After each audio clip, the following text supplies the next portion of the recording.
I was introduced to Emma, and she was a graduate of our Paul Harris Scholarship Program in 2016. And I've asked her to give a little update to us of what's been keeping her occupied in the last 4 years and where things are going on now. We're very fortunate to have had her send a letter how thankful she'd been for our scholarship program, which all of our clubs in Scarborough have participated in the past. So Emma Tchaikovsky is a graduate of our program, and will you take it from there? Sure, okay. I have some notes, so if I'm looking down, that's just what I'm looking at, so I don't forget anything. So yeah, thank you guys so much for having me today. I'm really excited to talk to you all, even if it's virtually. So 4 years ago, I was recipient of the Paul Harris Scholarship, which was pretty exciting. I was graduating from Sir Wilfrid Laurier in Guildwood, and I had been recommended to the scholarship by my guidance counselor because of some of my leadership work in the school. I was on the student council president and among some other leadership things. And so she recommended me, and I was very excited to write my application, and I ended up getting it, which was very exciting. So I had went to the, I'm not sure what it's called, the dinner, I guess, the recipient dinner. And I got to meet Harry there, and I believe Peter was there as well. And some of you might have been there as well. Those are the two names I remember. And so that was very exciting. And then I had always meant to send a thank you, but life just gets busy, as we know, with university. So then I ended up sending a thank you this year to Harry, and then he sent it to Peter, and I sent it to Peter as well, just to thank them for the opportunity for the scholarship, explaining how it had helped me, and then giving them an update on my life. And they wanted me to share that with you guys, which I'm more than happy to do. So the Paul Harris Rotary Scholarship, I won it in 2016, was a recipient of one of them in 2016, and it was very impactful on my life. It allowed me to have a lot of support. It was really nice meeting so many people, meeting a lot of youth who, like me, were interested in leadership, as well as meeting a lot of people who I could see in the community that supported that. Sorry, I might be talking fast. I'll try and slow it down.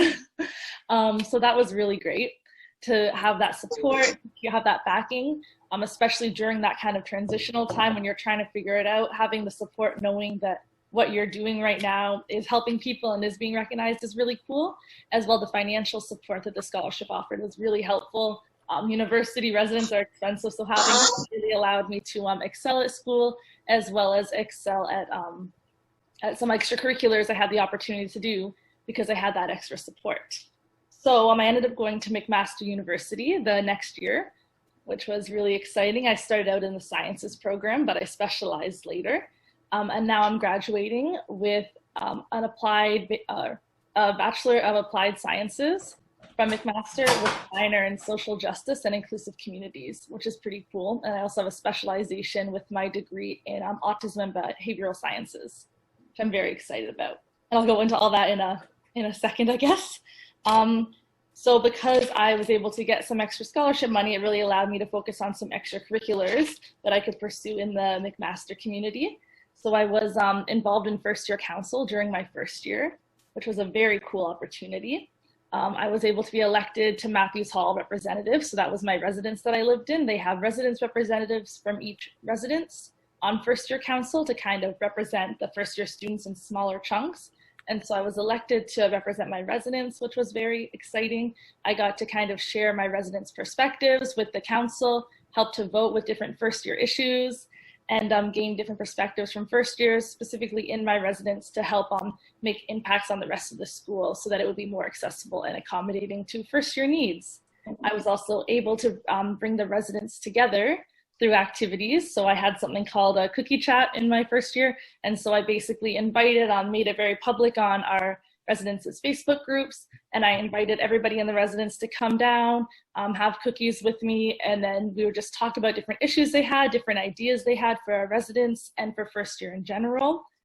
And yeah, they got cookies in exchange. So quite a few people came out, and that was a really great way to get ideas and then bring it back to the first year council. I was also elected onto the Mcmaster as well as first representative in my first year, which was pretty cool. I got to have the perspective of first years heard in the society, make sure that their perspectives were heard with voting issues, with different campaign ideas, and with different events. And I also got to help plan activities like the tea delivery, and that would be delivered tea all across campus to whoever asked through Facebook. And they were able to get tea wherever they were, whoever they were. And it was a really great outreach program for science, especially, you know, during exams, people are stressed. So that was a very cool opportunity that being elected onto that got me. And then after first year, I was involved again, second year. I was on the Programming Advisory Committee, which is a committee from our student union. And they basically review all of the programming that happens, including events, concerts, and we just take that program, all the different programming, we make suggestions to it using student involvement and student interest and help to kind of mold the program for the future. I was then involved on the Federal and Provincial Affairs Committee as a committee member. I got to review various provincial and federal policies along with the rest of the team and see how they impacted the students. A lot of the leaders, so the supervisors of the committee, went to provincial and federal conferences and then would bring the ideas back, and we would contribute Mcmaster student opinions.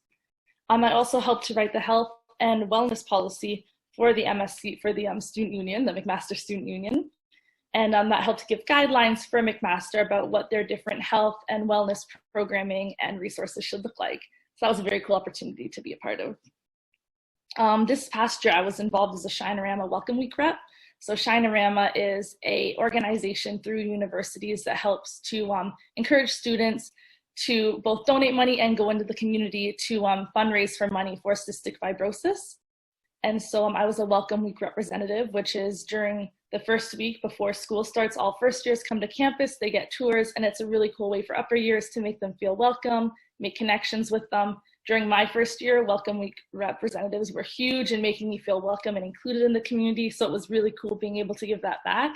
And then also being able to empower those first years, even if they don't have money to donate, which a lot of students don't, they were able to donate time, resources, and ideas to help fundraise for cystic fibrosis, which was cool. Sorry, I'm saying cool a lot also. It was very exciting. So then for the past few years, I've also been involved in Mac Dance at Mcmaster. So that's a dance program. I do recreational dancing. I've done it my entire life, so it was very exciting being able to bring that into university as well. And I also teach dance occasionally with the City of Toronto to various kids, some of whom are funded through the City of Toronto, so they wouldn't have opportunities for dance classes otherwise. So it's cool that I get to not only dance, but also share that love of dance and with other kids, especially. The kids are ranged from like 3 to like 16 years old. And it's really exciting because dance is throughout my entire university career, has been such a big stress reliever. And so and just a really interesting form of expression. So it's really exciting sharing that with the next generation as well.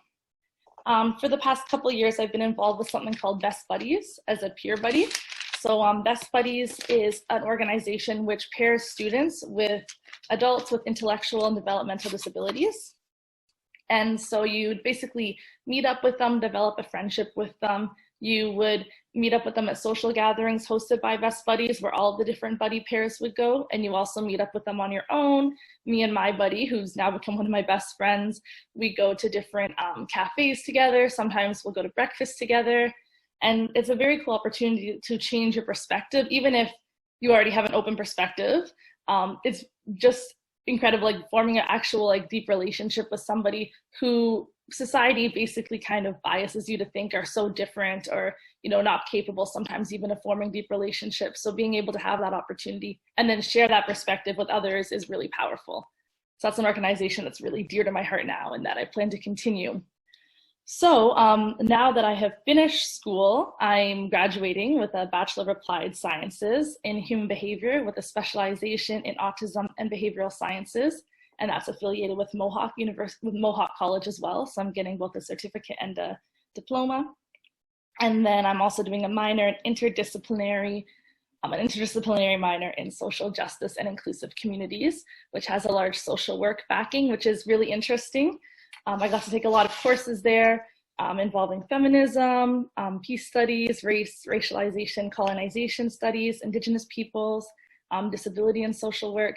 And that was a very interesting minor for me to take. I was very excited about it because a lot of my program had been focused on a very medicalized model of disability, which focuses on the disabled person being kind of like the source of the problem, like their impairment, quote unquote, if you call it that, whether it's that they have autism or are blind, that's why they have a disability. But through this minor, I kind of saw another perspective, which is that it's society and the way society is built, which doesn't include them, which kind of gives them that disadvantage in society.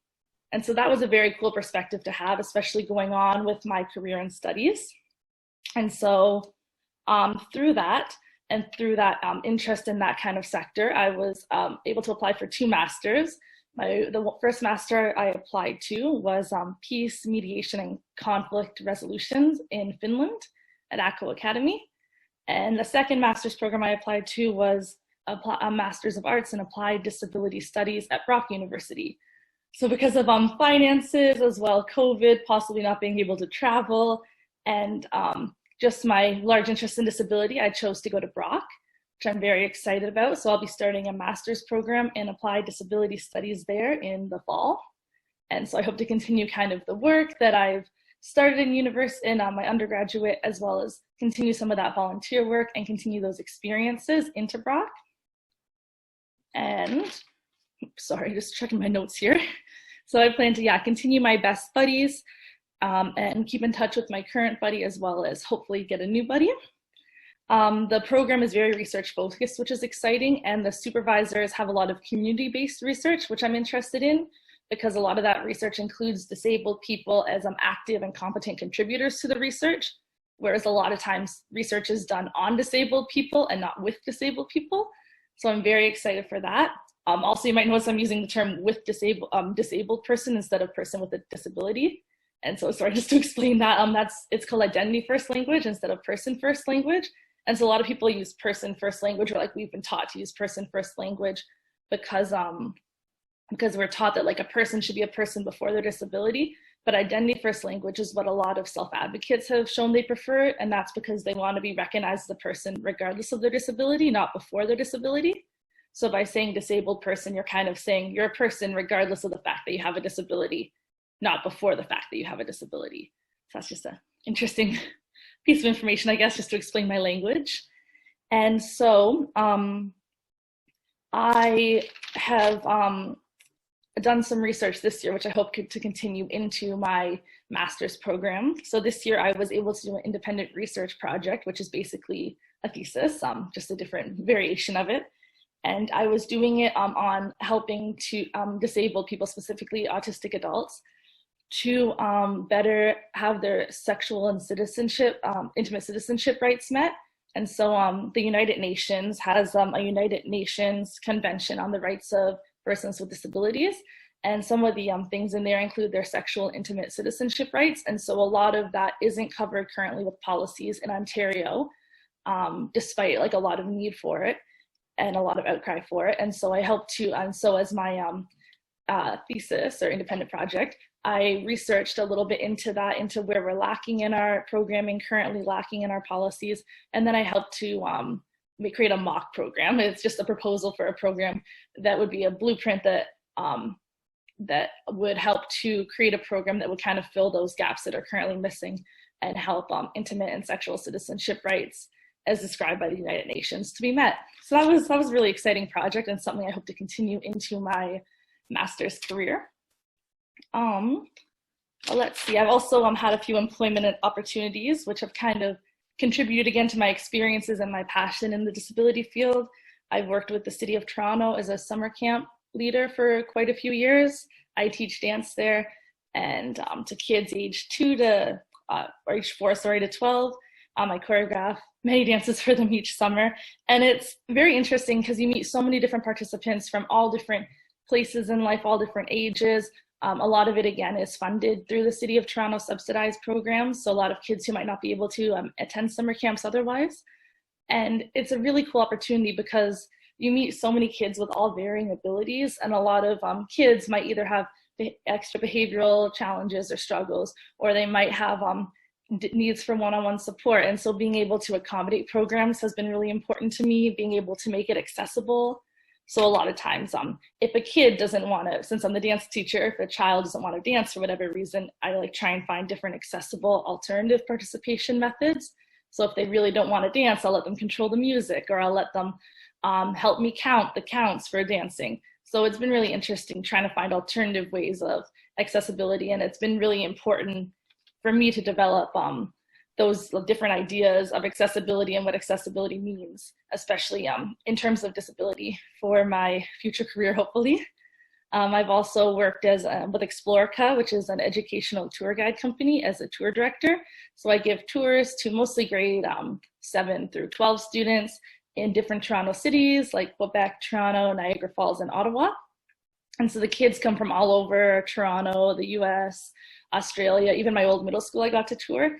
And that's really exciting because I get to teach them about Canadian history, as well as issues that have existed in Canada in the past and continue to exist and often aren't talked about in curriculum, which includes things like treatment of Indigenous peoples. And so being able to help educate youth about that and like educate them in the spaces where it actually happened, which is way more interactive and exciting for them, is really important. And it allows them to have more perspective and kind of grow up to be better people, alongside being able to learn skills like independence. And so that's a very exciting job. It's a really cool job I've really loved. And I was actually supposed to be living in Quebec right now, being on the ground for that job, which would help me to make sure that different suppliers of the tour guiding, so different restaurants or hotels, were accessible for students. And such, and I was going to be the correspondent living in Quebec, but obviously coronavirus has put that to a halt a little bit, but no worries about that. I'm sure I'll be back up and running soon. And I've had various placements as well throughout my university career with the South Asian Autism Awareness Center in Scarborough. I got to work with the Adult Day program there, which kind of ignited my passion for working with disabled adults particularly. And I also had opportunities to work at Alpha B Hamilton through my student placement at school. And that allowed me to work with autistic children to help develop programming for them and help run different programming with them to help them learn life skills and academic skills. And I also worked at the behavior team, again in Scarborough, to help children, and this was again through my student placement, to help children develop different academic and life skills, and as well as creating a program for a child to help them be able to complete a series of independent activities, which was really cool. I got to actually create that and implement it to help that child learn how to go through a set of different activities they could complete on their own and that they would actually enjoy. Then this past year, after my placements, I've worked at the YWCA throughout the year. And so I've been an aftercare educator, which has been very exciting. I get to work with kids from all different schools. I'm a bit of a floating aftercare educator, I guess. And so I get to go to all different locations in Hamilton, since that's where I live for school at Mcmaster. And I get to work with all different kids of all different ages. I get to help design some curriculum for them, some after school programming, as well as just supervise them, kind of create relationships with them.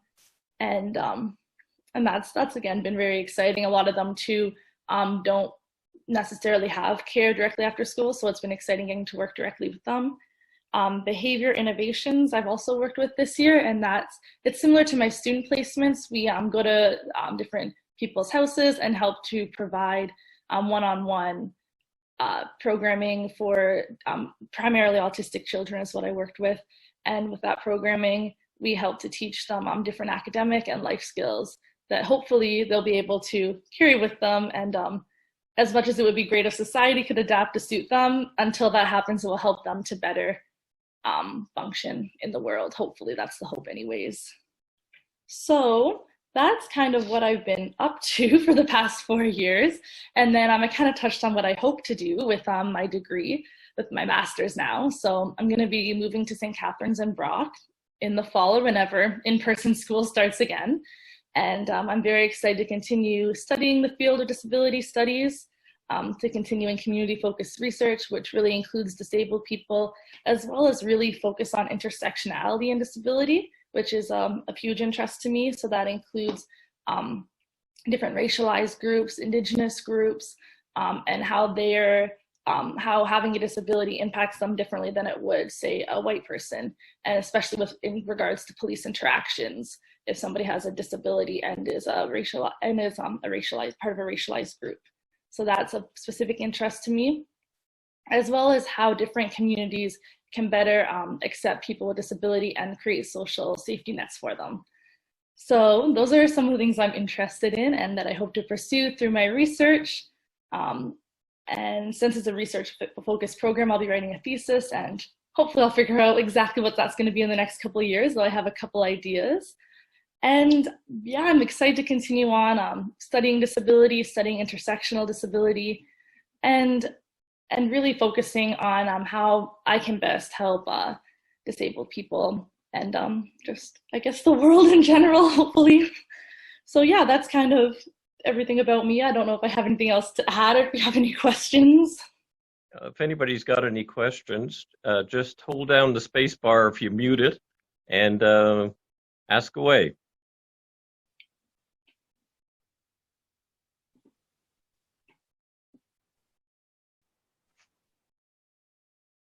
Just while people are thinking about their questions, I just want to introduce my lovely wife here who's joined us.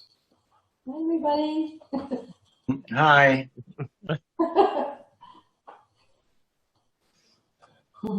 Just a comment on our speaker. Thank you very much. It was quite interesting. It was interesting to me that you're advocating for special needs people.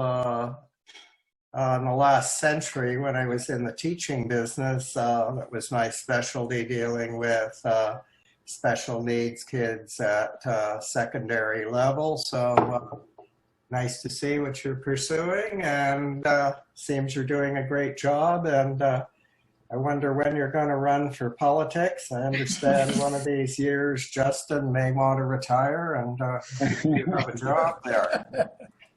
Thank you. Does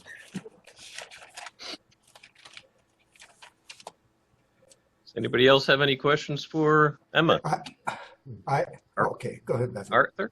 I just want to say that you've been a busy lady. My gosh, you accomplished quite a bit, and it makes us so proud that having been a recipient of the Paul Harris Fellowship, and you have done all these things, and you have pursued what you are speaking about, and it's very looks like it's a very fulfilling type of career you're following, and we are all so proud of you.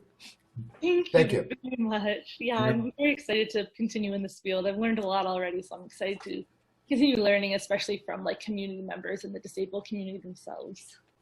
So, thank you. And Basil, I think you had a question?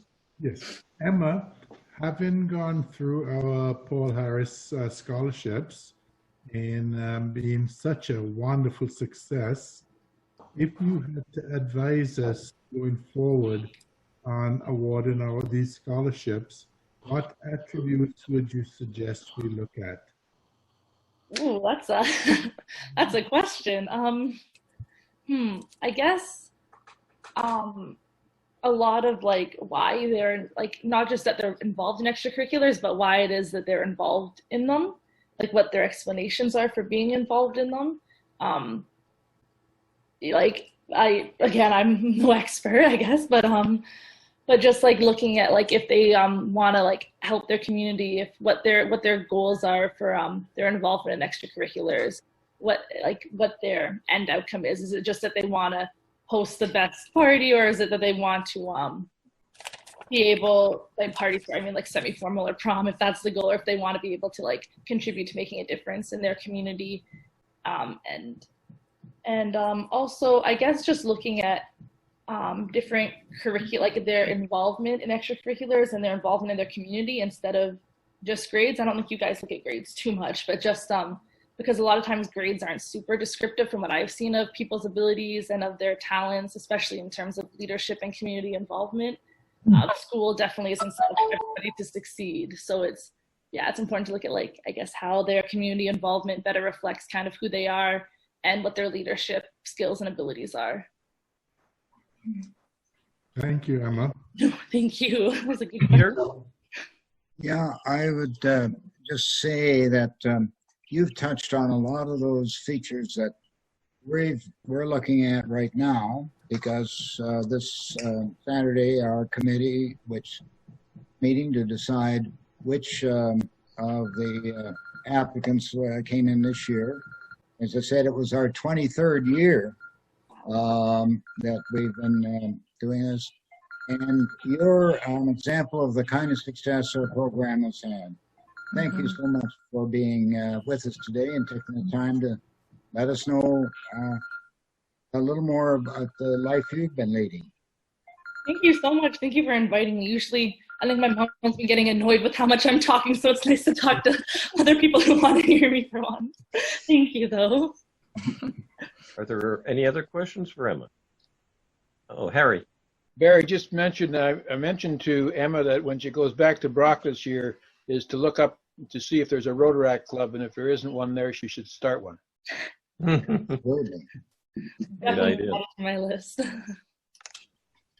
And any other, Arthur, you've got another comment? Yeah, Emma, Brock is a very nice place because I used to be a visiting professor there for a few years in the zoology department, and when I was a scientist in Sault Ste. Marie. So you will enjoy Brock. It's a fantastic place. They've got a great enology department with fantastic collection of wines, which you certainly will enjoy. Not that we're That's what advocating. your visiting was for, wasn't it? Arthur is an expert in other things than just bugs. Okay, so Emma, I'd like to just, on behalf of the club, thank you for your talk today. And it's interesting, Rotary in general and our club in specific, we invest in a lot of things, but I think the most important thing we invest in is youth. And investing in you and in your career is really heartwarming to us. And we're very thankful that you came back today, 4 years later, to let us know all of the stuff that you've been able to accomplish. And I think it's cool. I really think it's cool. And you can use that word as many times as you want. So thank you again for coming and talking with us. And I hope you come back again in another couple of years and let us know how things are going. Thank you so much for having me. Yeah, it was really fun, and it was great, yeah, sharing with you all. Thank you. Okay, well, you stick around, okay? But we're going to have a little bit more of the program, but you're certainly welcome to stay, as well as all the rest of our guests.